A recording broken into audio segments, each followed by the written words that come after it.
Bernard Schwartz, why should I just say yes to you? Because this reflects a lot of my life and in the business world. And as I was optimistic in 1972, so too am I optimistic today. I look at America and I see America the leader of the world. The world is playing by our playbook. It's our economy that is leading the world. It's our technology that's leading the world in so many things.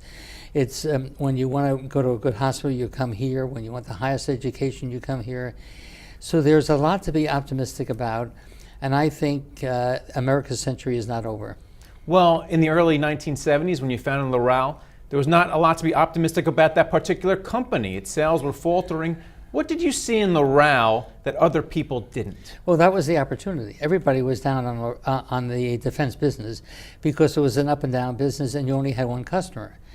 I saw that as being served by some very highly technology companies that had done extremely well, understood their technology, but their business element was not good. And I thought it might be a good idea to bring business practices and consolidation and convergence into an industry that didn't have that. And it was very successful. Certainly was successful. You sold it in 1996 to Lockheed Martin for over $9 billion. What was it like letting go of your company? Not easy. The fact is I didn't have it for sale. I was 70 years old. It was time to maybe move on. I had been in Loral for 25 years.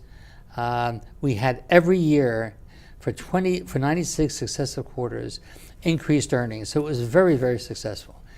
But it was time to go, and I wanted to be in the space business, which was part of our business. So I called Norma Augustine of Lockheed Martin and said, do you want to buy our company? I'm only going to sell it to you and nobody else, and that's what happened. And the next chapter in your life was Globalstar. There's a lot of chapters in the book and in your life, and that was not as successful as Loral. That company, which is a satellite phone company, ended up going bankrupt. What went wrong with Globalstar? Well, we kept two businesses. We kept the space business and we kept Globalstar. We developed Globalstar. What went wrong with Globalstar was that we were right on the technology, but we were wrong on the financial part of it. And frankly, I made a mistake. Although my partners were all telephone companies, and we're the ones who bore the brunt. We went bankrupt, but the stockholders came out okay. It was the corporations, the telephone companies, and we who invested the money.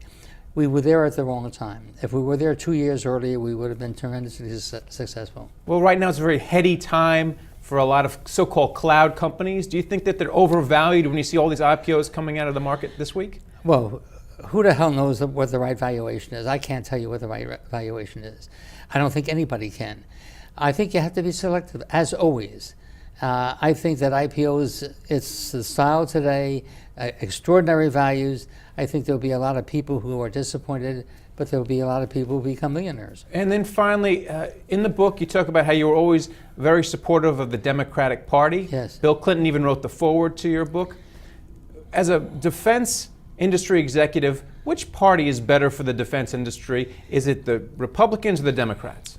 I think they're both good. The Republican Party has been a little bit more defensive, but I frankly believe that both Democrats and Republicans, they are overly influenced by the defense industry in this country. I'm very big about a big defense. I'm very big about the armed forces, but I do think they have an undue influence on our policy. Bernard Schwartz, thanks for coming in. Thank you for having me. And thank you for watching The Street.